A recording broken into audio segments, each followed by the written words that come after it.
It's now my pleasure to introduce our speaker, Dr. Martin McKeown. He is directly connected with Parkinson Society BC because he is the medical advisor to the board of directors and is readily available to the society whenever we have any questions on the clinical or research side of things.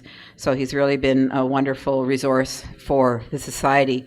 He is the director of the Pacific Parkinson's Research Center at UBC and is a clinical neurologist with I don't know why it says just an interest in movement disorders, a specialty in movement disorders, and particularly Parkinson's disease. And I know he is your neurologist for many of the folks in the room.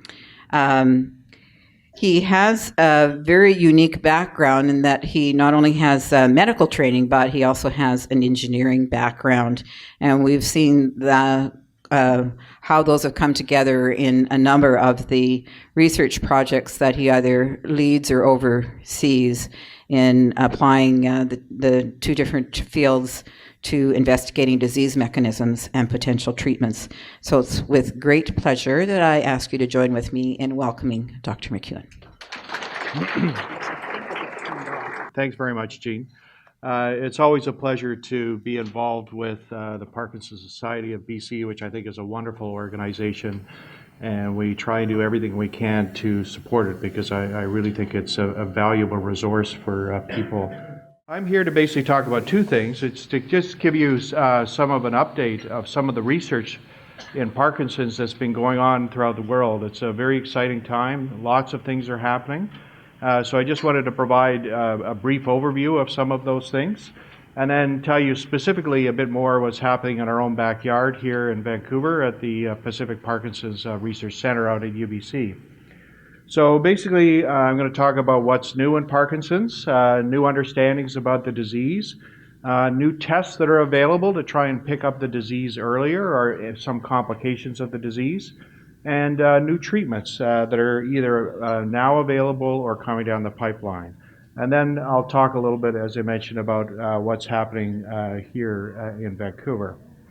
So, what about some of the things that we're understanding? Well, every year we learn more and more about the genetics.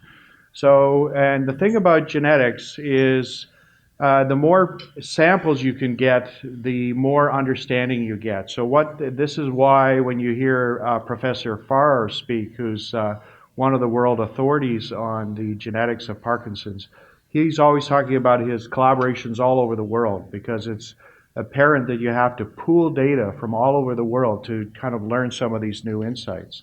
And so they now have close to 30 genetic variants that have been discovered that put people at risk of developing Parkinson's. And the reason why that's important is if you can find out what that gene does, it helps you understand what causes the disease.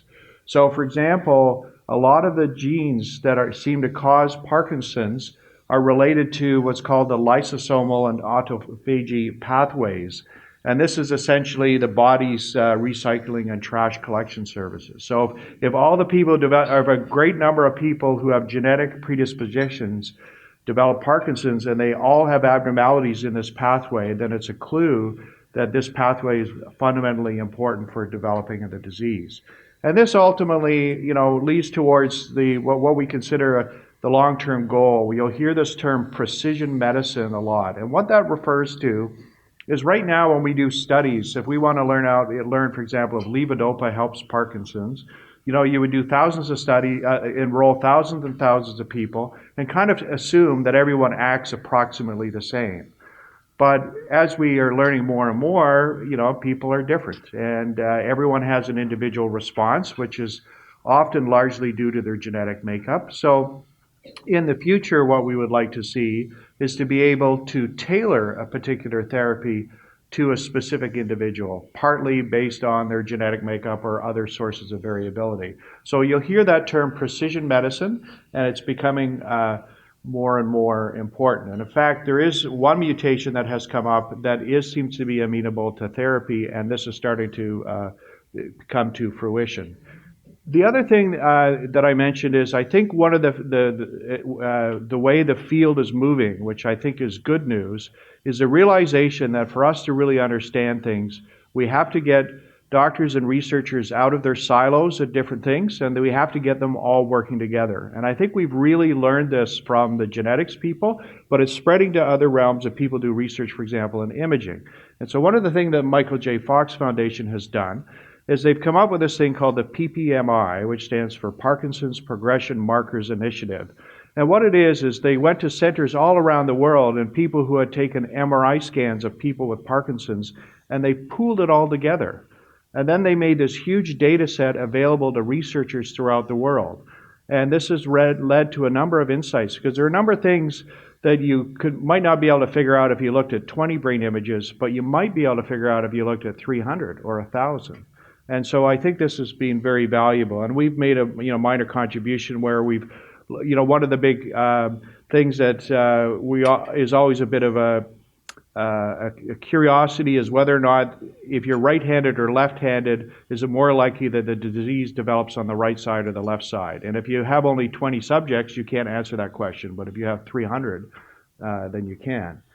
Another thing that seems to be important is the immune system. It's like the old adage, the more things change, the more they remain the same. This actually has a Vancouver story to it. So the McGeers had pushed this idea in the 80s and were laughed at, essentially, saying, inflammation and Parkinson's, there's no link. But sure enough, it appears to be so. There are some indirect clues. For example, people who take large doses of ibuprofen, which is an anti-inflammatory, tend to have lower incidences of Parkinson's. Now, we're not advocating that you go out and take large doses of ibuprofen because it'll burn your stomach, but it is a clue that anti-inflammatories do seem to have some beneficial effect. And so one of the most common markers, genetic markers for Parkinson's, which is the LRRK2 mutation, which was actually discovered by Professor Farr at UBC, what is interesting is when they said, well, what does that gene actually do? It also seems to be important for the immune system. And so this seems to be a further clue that has come up. The other thing that's also been a bit of a surprise is a study from Taiwan, where they looked at people who had developed hepatitis. So hepar is Latin for liver, so hepatitis is inflammation of the liver. And when they looked at people who had hepatitis C, they found that there was an association between people who had hepatitis C and ultimately developed Parkinson's. So again, it's not clear why this is so, but it's another piece of the puzzle, and it suggests that people who have hepatitis C should be monitored closely. Exercise, you keep hearing this over and over again, and I'm not going to tell you anything new. Exercise is good. And so every time they increase the number of people that they include in a study, it all comes up as a very robust effect. What type of exercise is best? And the short answer seems to be the one that you keep doing. So we're still not clear, whether or not it has to be aerobic exercise. They have some people who have little mice run on treadmills and stuff like that. And it is true that in order to release some of the brain hormones, you have to sweat, basically. You have to have some be vigorous enough to sweat. But on the other hand, there's some benefits for balance training. Like, for example, Tai Chi has been shown to improve the balance in people with Parkinson's. And strength training seems to be very important as well. So I still think the biggest problem we have with exercise, myself included, is we don't do it enough. And so I think anything that you can do consistently and you enjoy doing and keep doing will be beneficial for you. This is the other thing that's become very, very hot in the last couple of years, and that's the whole role of the gut and this idea of what's called the gut-brain axis. There's always been a bit of a clue that the disease may actually start in the gut.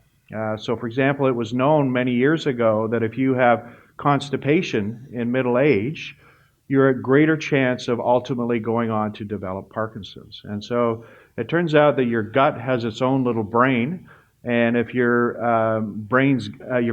gut's brain has Parkinson's, then you will get constipation. And that's why constipation is a very common complaint. But it also suggested that the disease started there. One of the most interesting clues actually was from Denmark, where they keep very meticulous medical records. And many years ago, before they had good medicines for stomach acid, when people developed ulcers, they used to have a surgical procedure. And as part of that procedure, they used to cut what's called the vagus nerve, which you can consider as the highway from the brain down to the gut. And what they found is that people who had that nerve cut ended up having a much lower incidence of Parkinson's. And so this is another clue that it may start in the gut, go up to the brain, and then spread from there. Now, what's interesting about the gut-brain axis, though, is we all have what's called gut flora, which are the bacteria and fungi and viruses and stuff that inhibit our gut. Most of them are good. And in the past, we've just considered them as just kind of, they were there and didn't really do much. But we're starting to realize that they secrete hormones that can influence things. So it really gets back to, you are what you eat. And so we are now looking at a big study where we're measuring the bacteria and the viruses in the gut and seeing whether or not that's significantly different in Parkinson's and whether or not that predicts response to therapy. This raises the possibility that, of course, if you could modulate the gut flora, either with a probiotic, that would be the best case scenario, that you could then influence the disease. So that's why we're looking at that. So Dr. Cresswell in our clinic is doing a large study and has just embarked on a large study that maybe some of you have participated in that. So this is a thing that's really taken off. And again, this is, I won't bore you too much with this, but basically what they do is they can take rats and they can put them in a sterile environment. So when they're born, they're not exposed to any of the bacteria. And if they took the bacteria from people with Parkinson's and seeded their gut with that, then they would develop some of the symptoms that look like Parkinson's. So this is kind of interesting. Now the problem is that the gut bacteria varies a lot over the world, and it might be partly due to climate, it might be due to cultural differences in what people eat and all that sort of stuff. So there's lots and lots for us to learn about, but there certainly does seem to be a strong connection there, which up to now we have ignored, and so looking at this is kind of exciting. So what about new tests? Well, there's always interest in doing a blood test for Parkinson's. So here's a group in Melbourne, relatively small group, where they looked at they could just take a blood test and they looked for a particular protein, and they found it to be strongly expressed in people with Parkinson's, but not.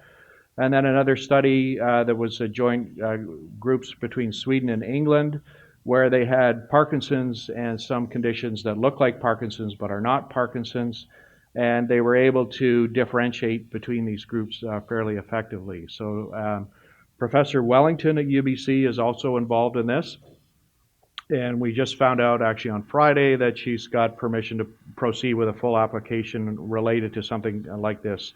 So we might have this capability at UBC, which we're excited about. This is kind of interesting. The Michael J. Fox Foundation has funded something on breath prints. So, every time you breathe, it's not pure oxygen and pure air that comes out, right? There's a carbon dioxide. There are these very subtle concentrations of these volatile compounds. And there is some suggestion that they can be different in people with Parkinson's. And so this would be something. You may be familiar with a test for a gut bacteria. If you have ulcers and you go to your family doctor, they may send you for a breath test, and that's the way they diagnose a bacterial infection of the gut. Another thing that's kind of interesting is whether or not Fido can also detect Parkinson's. So there's lots of interest as whether or not there might be unique smells associated with subtle changes in the skin.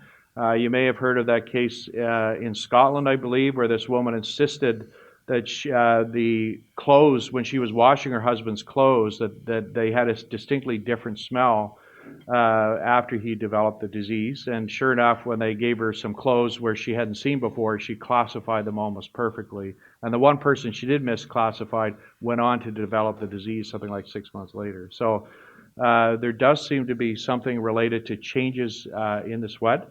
And that doesn't sound that implausible, because one of the things about Parkinson's is there's abnormal deposition of a particular protein called alpha-synuclein in the brain, but it also can be deposited in other areas like the gut and in the skin.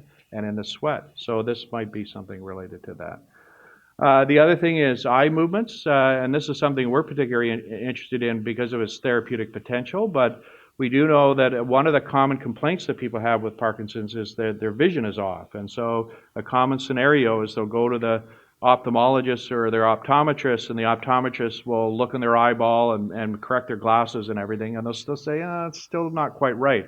And that's for a number of reasons. One is that when we move our eyes always move in perfect synchrony, but sometimes with Parkinson's they can be off a little bit. So when you move, things can seem a little bit blurry. So that's not really a problem with the eyeball, it's a problem with the brain's control of the eye movements. And so looking at eye movements seems to be something that's very important.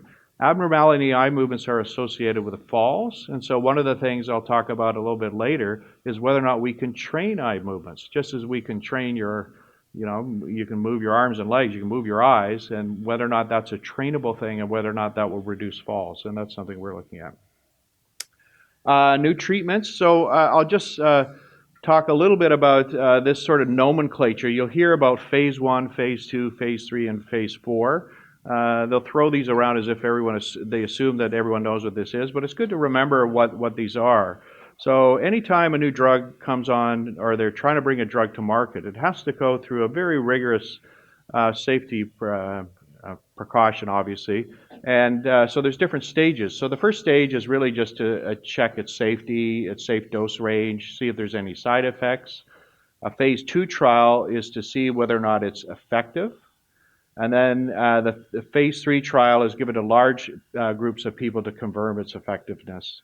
And then phase 4 studies are after the drug is out in the market, just follow-up studies to make sure nothing untoward was missed with the first 3 stages. So let's look at some of this. Well, Duodopa, I see some people in the room have this and have been very pleased with the results. So, and I know many of you have been very instrumental in getting this covered by BC PharmaCare. So congratulations for all your hard efforts there.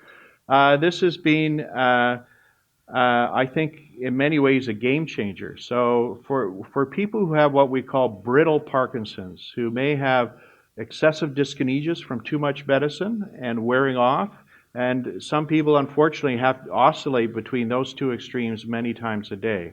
And for those people, when we see you in the clinic, we do our best to rearrange the timing of the medicine and adjust dosages and add new medicines and so on. But it gets to a point where we've kind of reached our limit. And what are our options then? Well, our options are either deep brain stimulation, and I don't have to tell this audience how long the waiting list is for that in BC, unfortunately. But the other possibility now is Duodopa. And so what this is essentially liquefied Sinemet that is infused through a tube, and the tube goes into the gut through the abdominal wall to the part of the gut called the jejunum where the medicine is absorbed. And so it's infused at a very constant rate. And this prevents erratic absorption from swallowing and erratic absorption from gastric emptying and so on. And by the fact that it's delivered specifically at the site where levodopa is absorbed and given continuously, it just gives a very smooth response that many people have found to be effective. So the downside is the government, I think rightly so, has been a bit wary about this. I think they were worried when they were doing sort of the background checks. They were worried that if they approved this, that this would be the thin edge of the wedge and, thousands of people. And we tried to convince them saying, no, I think this is a very small subset of people, but in that small subset of people, that could be a real game changer. And I think now we've had about 5 or 6 people who've had this, with more coming down the pipeline. And I think it's for the right people, it's been a big success. So I think that's been a nice success story. The other thing that's not available in Canada, which is basically a competitor of this technology, is a drug that is called apomorphine. So this is a dopamine agonist. It's available in the US. It's not available in Canada. And this actually goes through tiny little needles in the skin. So it's delivered subcutaneously, and it's delivered continuously. And again, the idea is to give sort of a continuous delivery of medicine as opposed to sort of a pulsatile delivery that you may get from medication.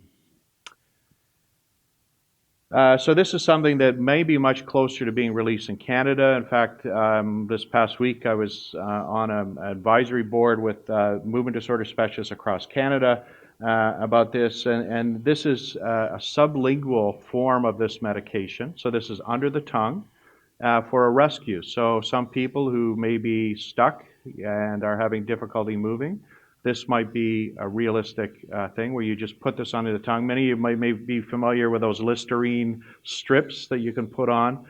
Well, it's basically the same idea. And the reason being is your mouth is very vascular, so if you put it under your tongue, it gets absorbed in the bloodstream very quickly, and it can provide a rescue. So I think that might be quite helpful for a select group of people.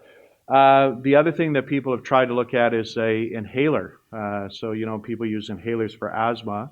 So you could have levodopa in an inhaler form, although I don't think that's going to go through, because I think the FDA in the U.S. is quite skeptical of delivering too much drugs through the lungs in case you upset the lungs. So that's probably not going to come through, but certainly the sublingual apomorphine will.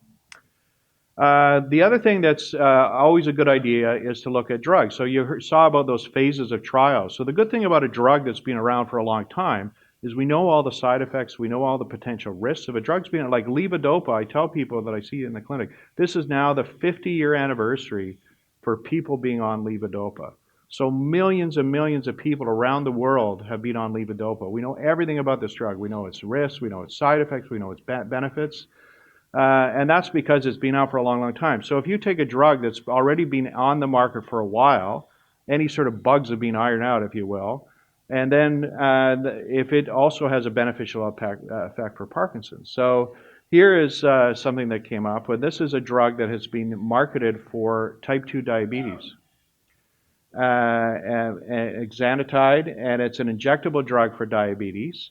But a small study of 20 people, they showed improvements in their Parkinson's symptoms.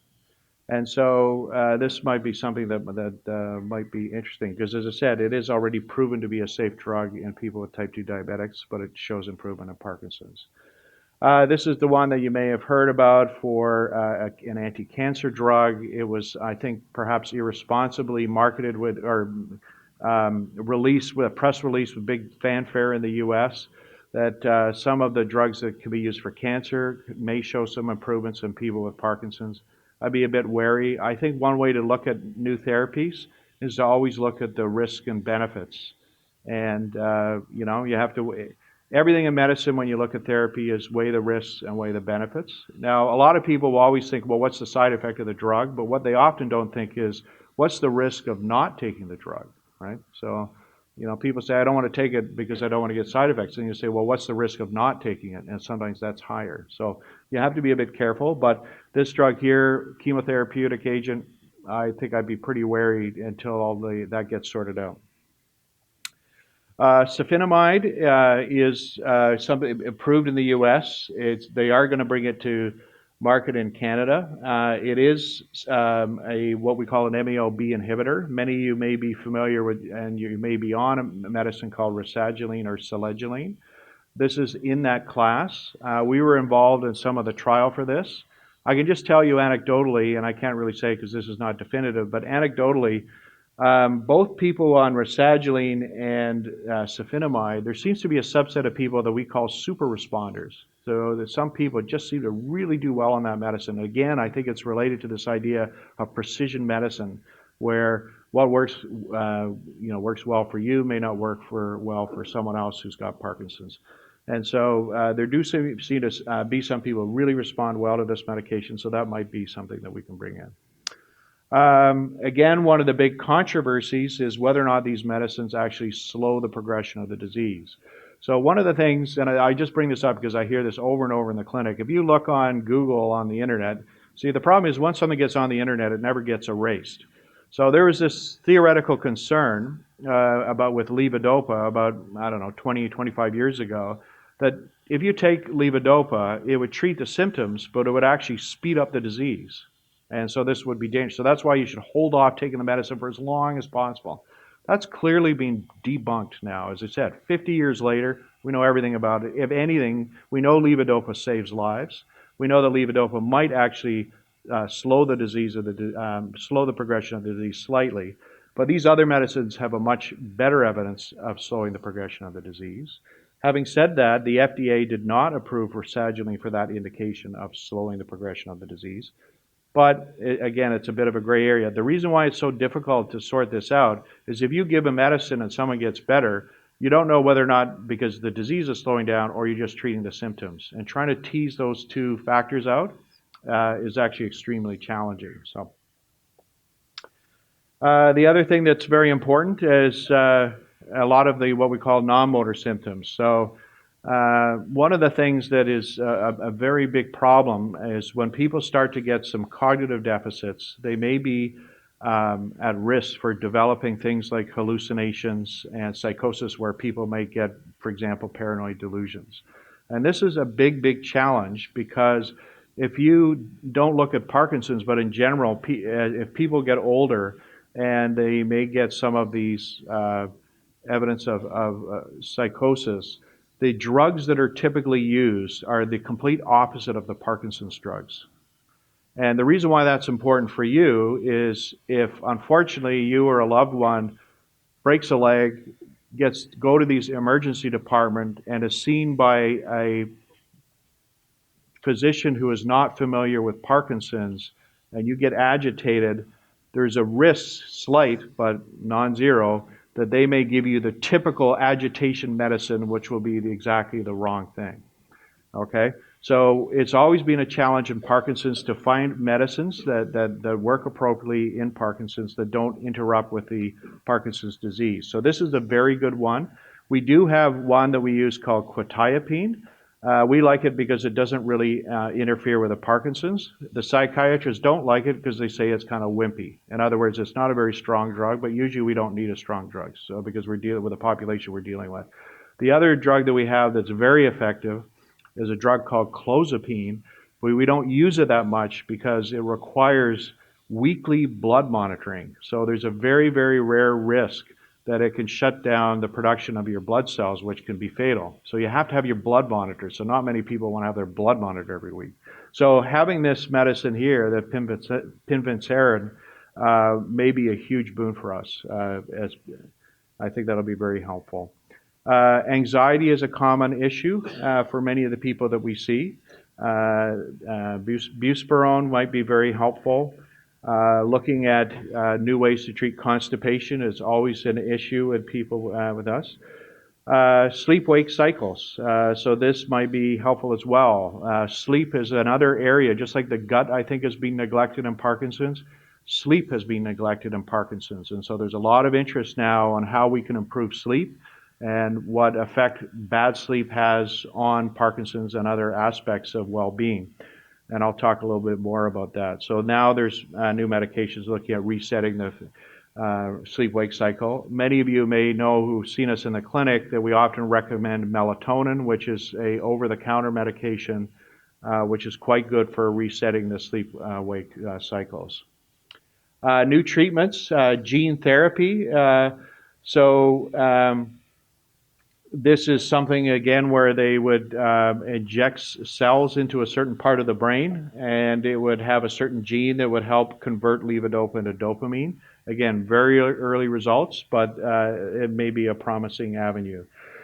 Many of you have heard about this. This is mostly for a condition called essential tremor, but it can also be used for the dyskinesias we see in Parkinson's. And what this is if someone has essential tremor, which is often misdiagnosed as Parkinson's, by the way, there are medications that we can give, but they only are somewhat effective. By far, the most definitive treatment is surgery. And in surgery, they either go in and do deep brain stimulation, like they do in Parkinson's, or they go in and make a tiny nick in a tiny, tiny area where the tremor originates from.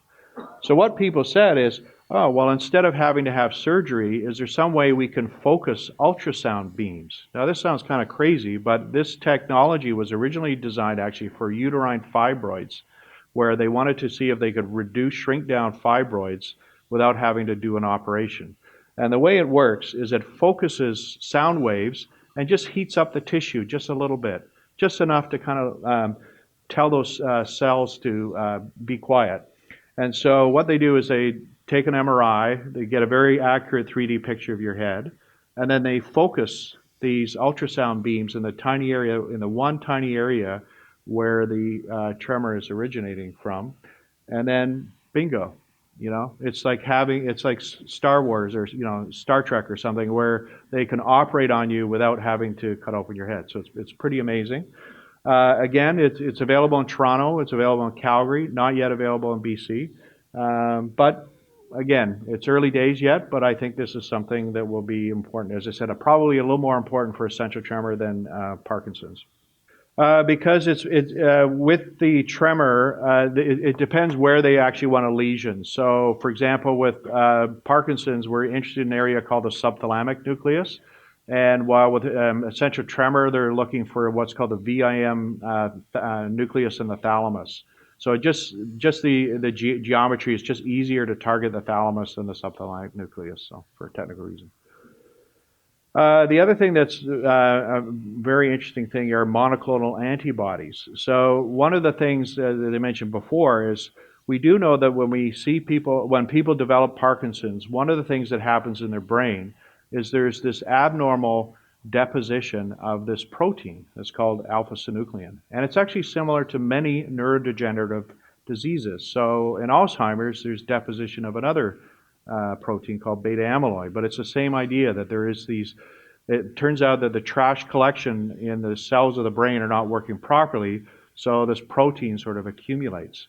So someone had the idea, well, why don't we target antibodies and have the body's immune system go and sort of fight that protein that's accumulating. And that sounds like a good idea, but there's a couple of caveats. First of all, the protein may be so far downstream that it may not be helping anything. Just because you remove the trash doesn't mean that the fundamental problem is fixed. And then the other thing is you may trigger an inflammatory response in the brain, which is what we call encephalitis. And so in the Alzheimer's group they've had a number of failures on this, but it's early days to see whether or not it's going to work in people with Parkinson's. Similar idea is the idea of a vaccine. If we know that the problem is this abnormal accumulation of this alpha-synuclein, can we inoculate people for it? And so this might be something that we'll be looking at further. So again, early days yet, but this is what's coming down the pipe. The other thing that I think is very important is how we actually deliver care.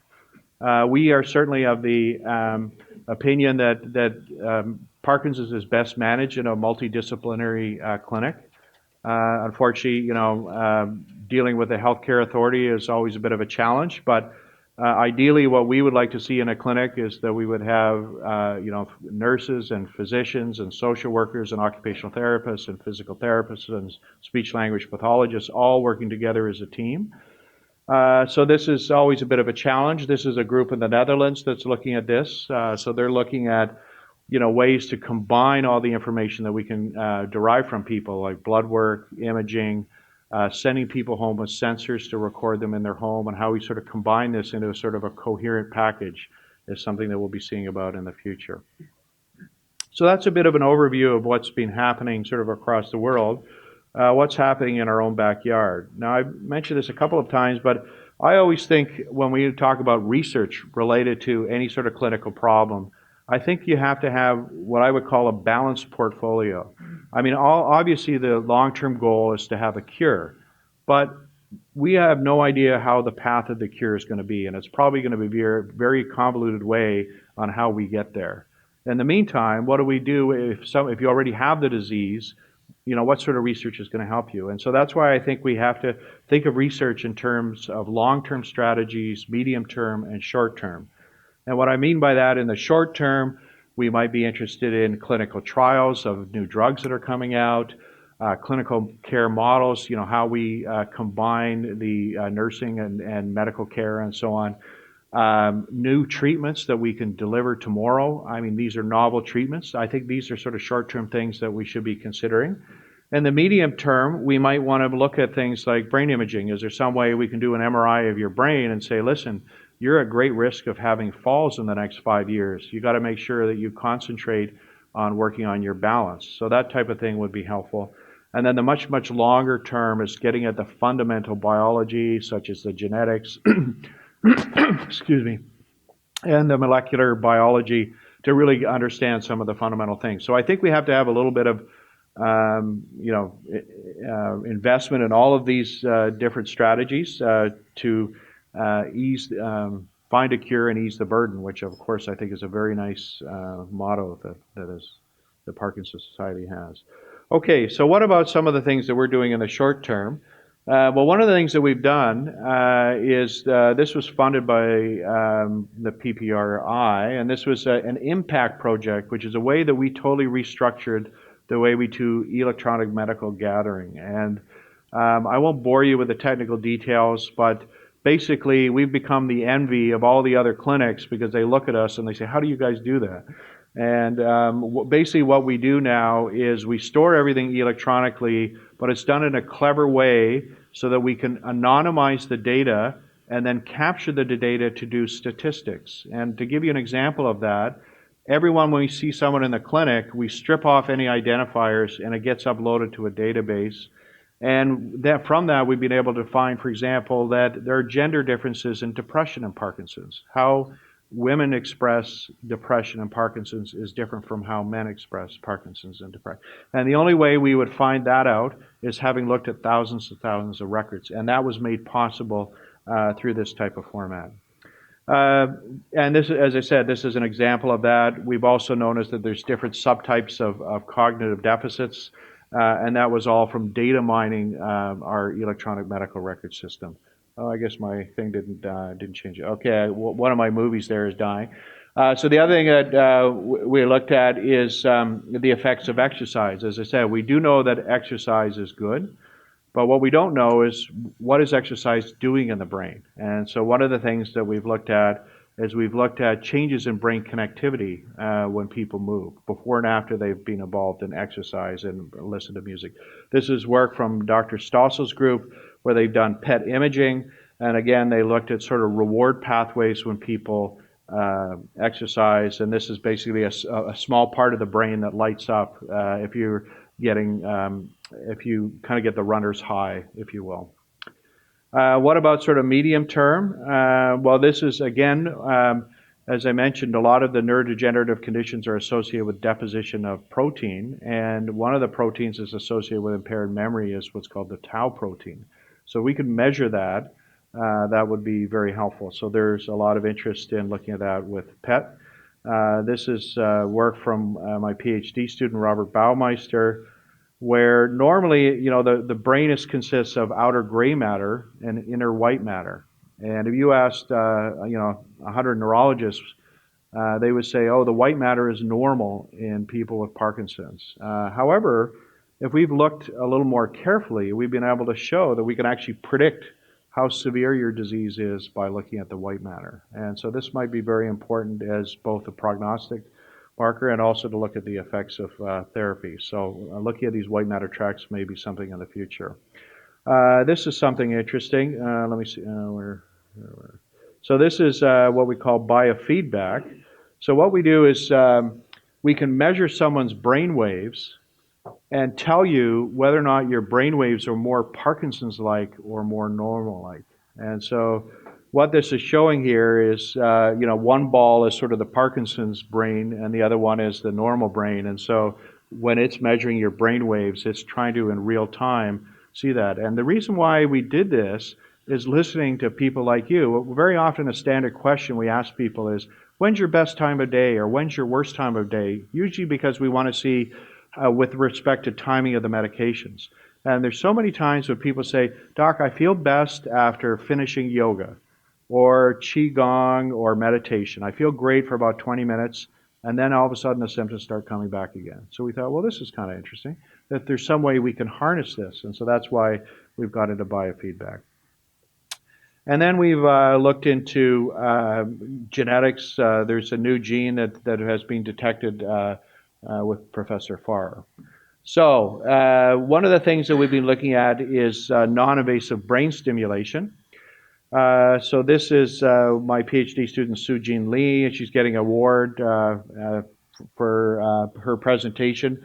And what we do here is we're stimulating their inner ear. So this is kind of interesting. So normally you can put electrodes behind the ear, and you can give a very light current from a battery. And normally this is done in balance researchers, because if you give a very strong signal, you can make people fall over. But what we were interested in is what happens if we give this signal so low that people can't feel it. And what's happened is that we were actually the first group in the world to show that what that does is it actually modulates the brain waves. And we know that the brain waves are abnormal in Parkinson's. So then it's got us thinking, is there some way we can stimulate this in a clever way so that you don't feel it, but it modulates the brain waves? And the reason why that's potentially exciting is that's the way deep brain stimulation works, is it modulates the brain waves. So is there some way we could get anywhere near the same benefit without an operation by just putting some electrodes behind your ear? So that's one of the things that we're looking at.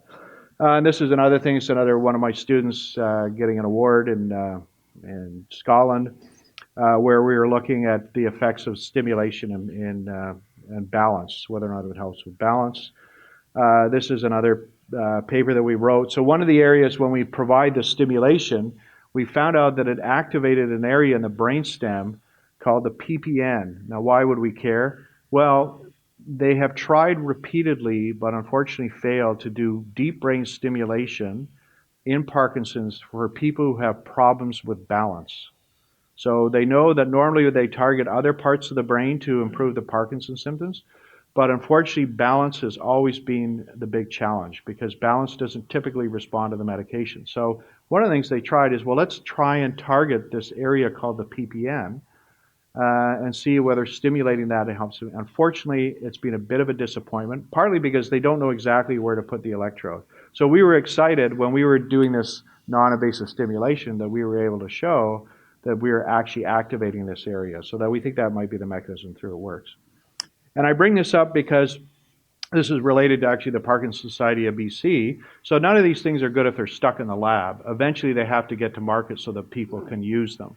And so the Michael Smith Foundation for Health Research has come up with this innovation to commercialization thing where they basically ask people to put proposals of what they think would be a useful device, for example, for healthcare. And so this is what we have proposed. So this is a commercial device that's for stimulating the inner ear that I mentioned. And what we proposed is something that's portable, that you would wear in your waist, and the wires would go up and stimulate here, and then you would wear kind of an ankle band, and what that would do is detect when you were walking and stimulate at just the right point in the cycle. So that's the idea behind this, and then the idea would be to be able to bring this to market so that it would be freely available to people to improve their balance. This is this feedback that I mentioned, the most promising thing, and that's what I talked about before. The other thing that we're doing is, I think there's been a big change in the trend in healthcare. In the past, when we wanted to do assessment, do research on people with Parkinson's, we would tend to use big machines that are only available in big centers. Like, the PET scan is an example. It's a very accurate machine, very expensive, $5,000 per scan, right? And it has to be done in a lab. So if we want to collaborate with our colleagues in Kelowna, it's not like we can just install a PET scanner in Kelowna. They have to drive down, right? And it's got to the point where literally people have been flown from Norway to Vancouver just so that they could have their scan done, right? So it's expensive. Because of the expense, we can only do a few subjects. And as I told you before, what we're learning is examining 20 subjects is not enough. We need to examine 200 or 2,000 to really get to know some of the nuances. We can only assess people intermittently. You can only have scans once every 6 months or once a year. And it's boring.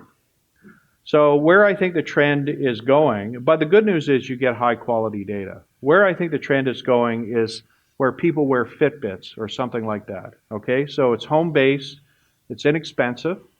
Many people can do it, so we get a lot more data. We can monitor people continuously. We can create video games that are engaging, which at the same time actually test how well you're doing. But the downside is it's low quality data. And so we need a lot of effort to kind of squeeze the reliable information out. So I think this is the way trend is going. And so we have this project that we've just started, which is a longitudinal monitoring project. I won't bore you with the details.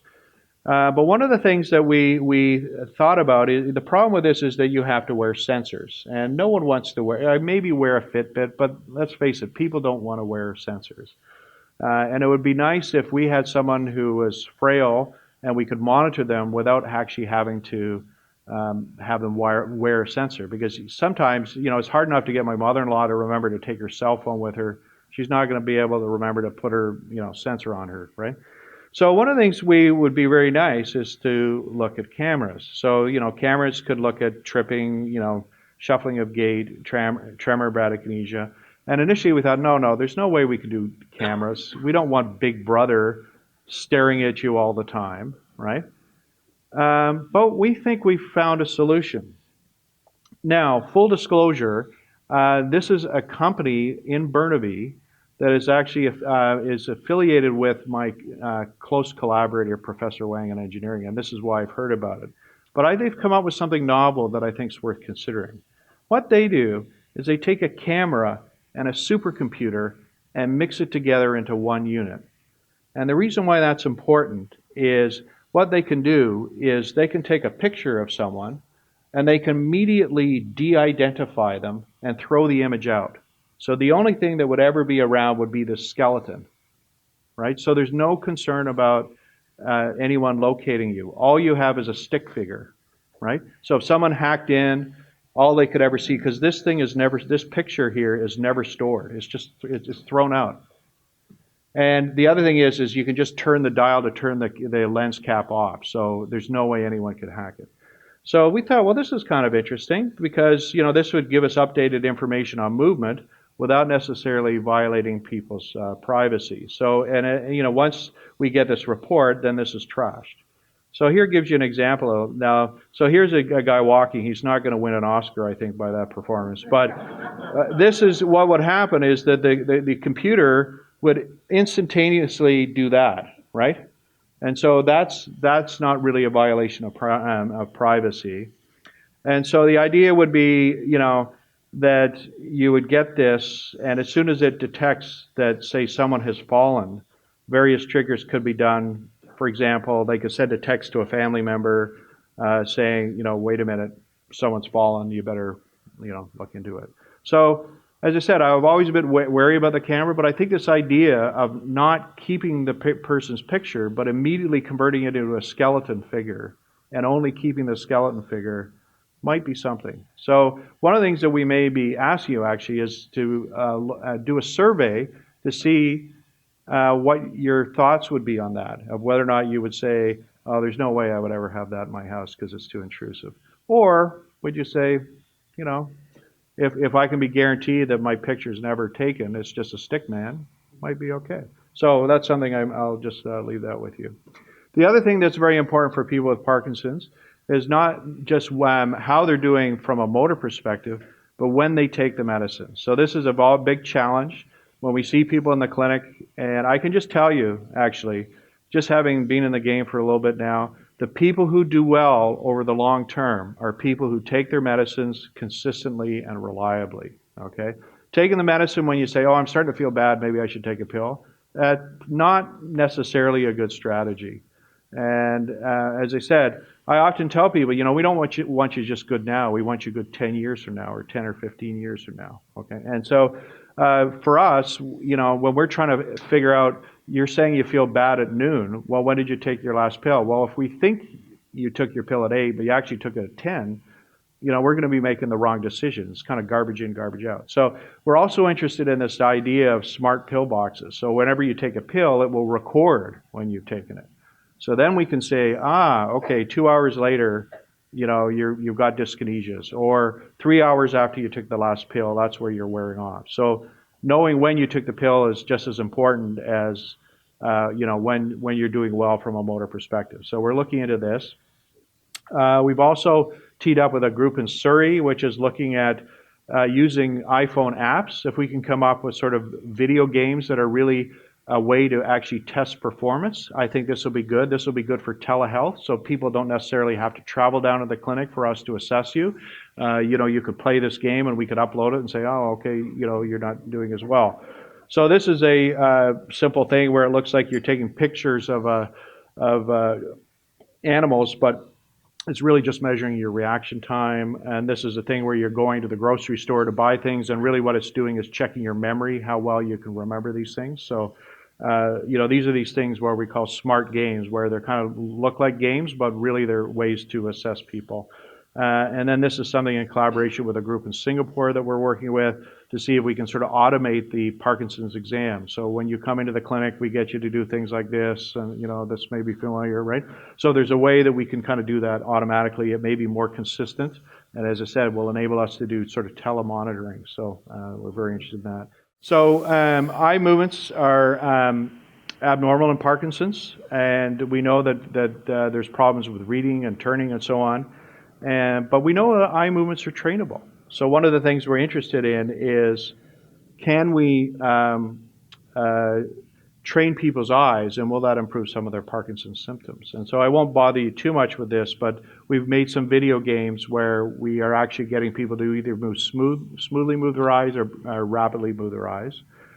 The other thing that's a big thing that's happening in UBC now is we're going to get a new PET MRI scanner. So this is a scanner that's got PET scanning and MRI scanning.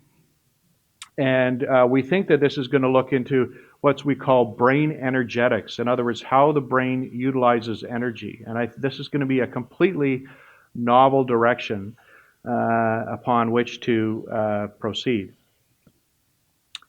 And this should become available probably in about 6 months or so. As I mentioned, we're expanding our microbiome, like do probiotics help with symptoms? So Dr. Cresswell is looking at that. Can we see some of the changes if you take probiotics that we can see on imaging?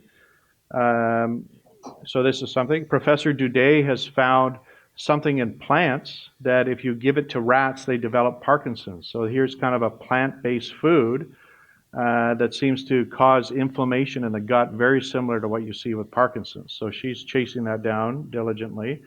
And as I mentioned, Professor Farrar continues to kind of expand the links of genes that seem to be important for people with Parkinson's. And finally, I'm going to just leave that one of the things that I think is going to be a challenge is we're going to be buried under data. So you may have heard this term, big data. So this is what we call personal big data, where if we measure your DNA, we do your blood test, we do a brain scan, we monitor your temporal, your movements over time, we measure your microbiome. After a while, we're just going to be drowning in data. And so we have to invest a lot in the analytics of this, and this is what Google does, right? Google Analytics. They've invested lots and lots of money into sort of how you process this just mountain of data. And so we are looking at that in sort of in a parallel manner. So in summary, I talked about a little bit what's new in Parkinson's and what's new at the PPRC. So thank you.